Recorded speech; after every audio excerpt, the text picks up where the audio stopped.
I've always wondered why people who eat well and brush and floss religiously can still have major dental problems. I'm one of them. Outside the gut, the mouth has the second most diverse community of microbes, numbering around 700 strains. Since it's drastically different from the gut, the approach to balancing the oral microbiome is totally different as well. Since I've understood the importance of the microbiome, I wanted to do 4 things. One is create the best probiotic and prebiotic. I made one with the most strains and the highest viable numbers at the lowest cost per trillion of microbes done. The second thing I've been working on these past few years is tackling the microbiome of the mouth. If you've watched my microbiome videos, you've learned that if you follow the advice from dentists to use an alcohol-based mouthwash twice a day, that actually significantly increases your likelihood of getting type 2 diabetes by 50%. The advice to kill 99.9% of the good microbes in an attempt to kill a handful of bad ones is almost criminal. In fairness, no one, not even doctors or dentists, understand how important the microbiome is. It's still not taught in medical or dental schools, but I've had a sneaking suspicion that dentists haven't embraced the importance of the microbiome yet. America, with its widespread dental care, still has some of the worst teeth on the planet. Cavities are the #1 chronic disease in the country.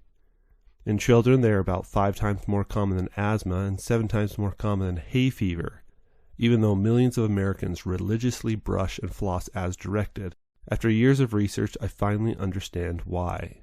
Here are the dental industry's existing solutions, and I'll explain why each of them doesn't work long-term and can even hinder the oral microbiome environment, leading to worse dental outcomes. Scaling and root planing occur during your semi-annual deep cleanings. This is a deep cleaning that does not affect the microbiome. Regular checkups are of course recommended for sure. Antiseptics like alcohol-based mouthwashes and oral antibiotics can wreck the oral microbiome by wiping out the good microbes and sometimes create superbugs that antibiotics can't kill. As previously discussed, the side effects can significantly increase the probability of getting metabolic diseases like diabetes.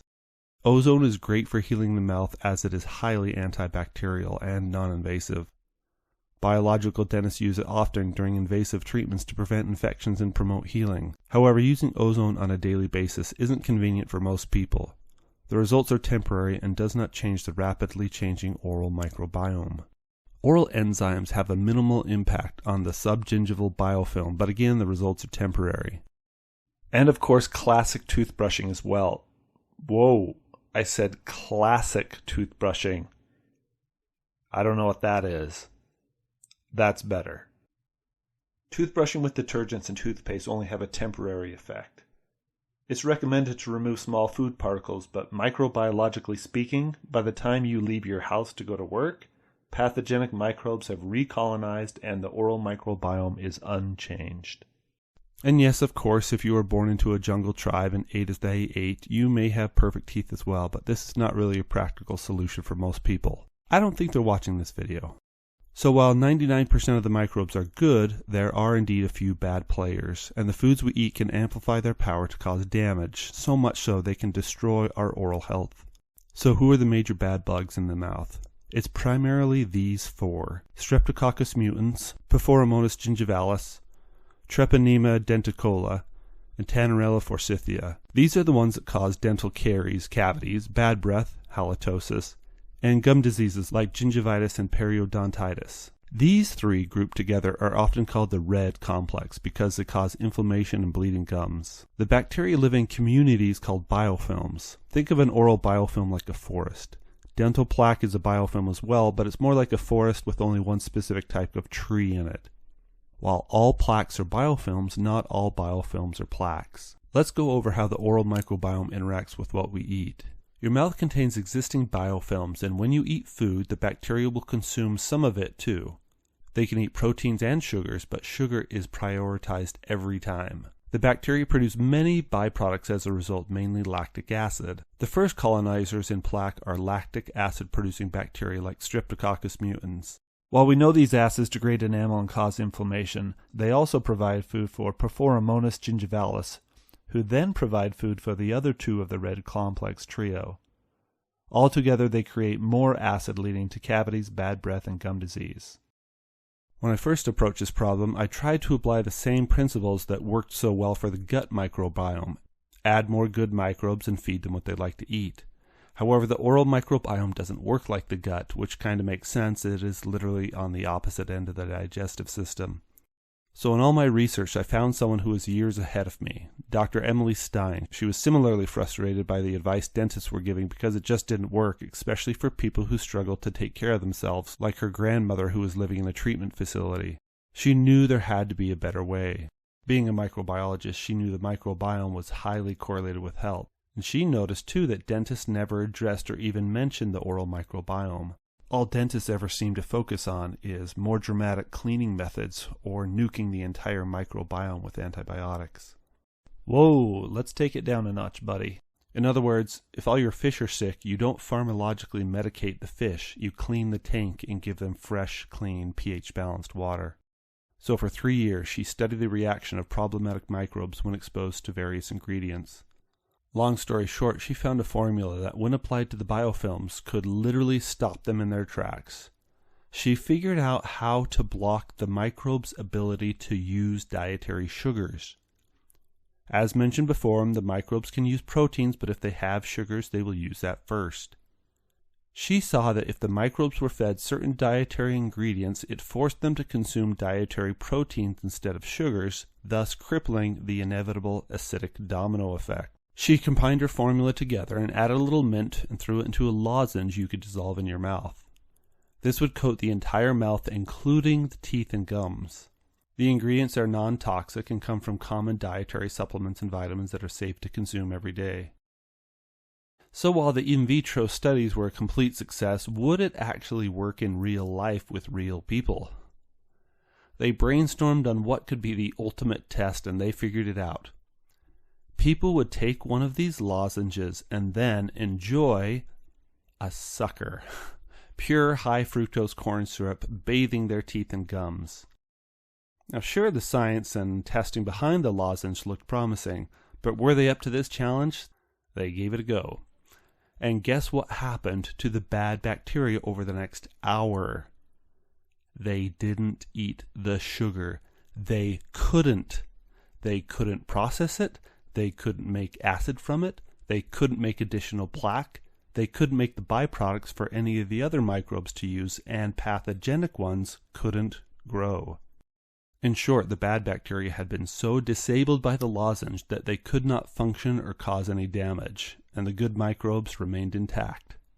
Tests passed. For the next study, they had people simply dissolve a lozenge in their mouth after each meal without brushing. Then, just after 5 days, they measured the microbe and pathogenic microbe counts. You can see that after just the 5 days, the lozenge crippled the bad microbe populations. Look at how the pathogenic microbes have been reduced to just a fraction of their baseline levels. It seems the lozenge stopped the cascade by preventing the first acidic domino from falling over. Unable to eat, the pathogenic microbes couldn't reproduce, cause damage, or thrive in the biofilm like they used to. The results were so amazing that the National Institutes of Health funded the next study, where they had people have a lozenge after every meal for 6 weeks. 76% showed a significant improvement in gum health.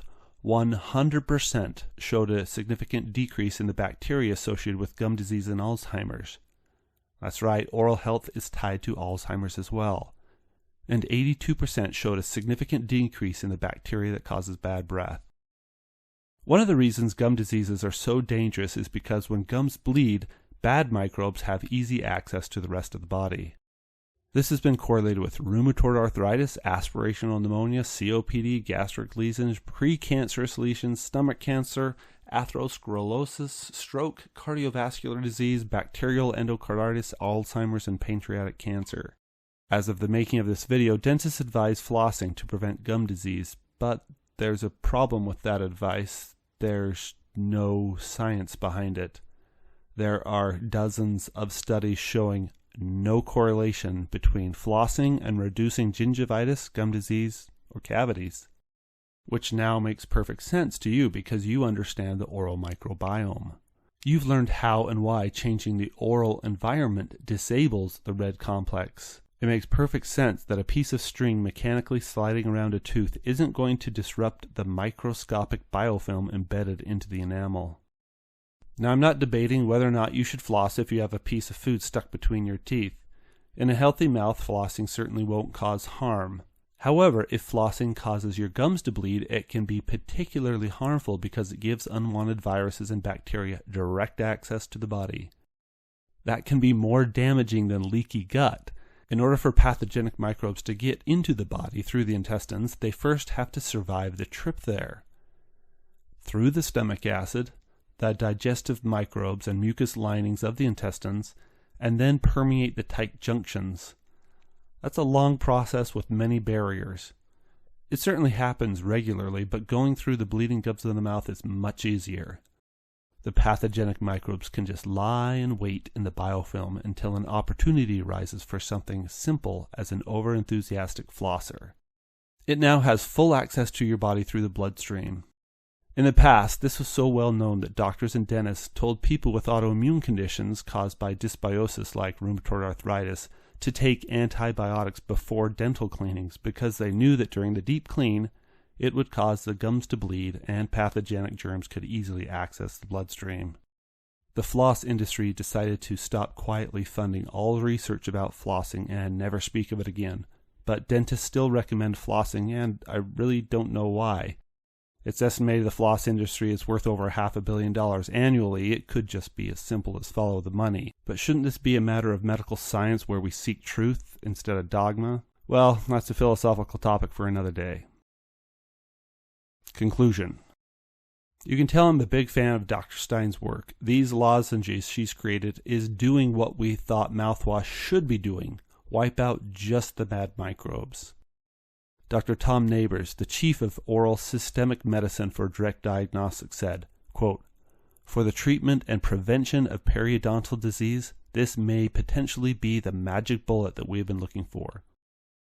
As you digest all this information, you may wonder, do I still have to brush? Yes, and then dissolve a minty lozenge. Did you know you shouldn't brush your teeth within 30 minutes of eating? The acids weaken the food enamel, and it takes about a half an hour for the enamel to remineralize. After eating, pop one of these mints in your mouth and you've shut down acid production and the bad bacteria can't function in that environment. This is much more convenient than carrying around a toothbrush wherever you go, and it's certainly better than nothing. So I did my own personal experiment. After my last dental cleaning, I started taking them as directed and see what 6 months could do. Initially, I had some sensitive teeth that were painful to chew on, and with a month or so, all that sensitivity disappeared and has never returned. To be honest, I didn't notice anything else. I don't have any chronic problems with my teeth or gums. At my next deep cleaning 6 months later, I was floored that the deep cleaning was about 1/10 as intensive as usual. I just didn't have anywhere near the normal amount of plaque buildup. The dentist said my teeth have never looked better. He figured I really must have upped my brushing and flossing game. I didn't have the heart to tell him that my brushing didn't change at all, and I didn't floss once. The price is $100 for 400 mint lozenges, which is certainly much cheaper and much less painful than dealing with even one cavity, root canal, tooth pull, gum disease, or many of the health problems they can cause. And for every bottle purchased, Dr. Stein donates another bottle to an elderly care facility. That's the kind of person I like to support. Dr. Stein is doing more studies as we speak, so more results are coming. Nonetheless, you are free to review the current research and decide for yourself if this is right for you and your loved ones, especially little kids or the elderly. But we did it. We finally figured out how to balance the oral microbiome too. I cannot recommend them enough, but don't take my word for it. Try a bottle today and see for yourself. You're going to be amazed.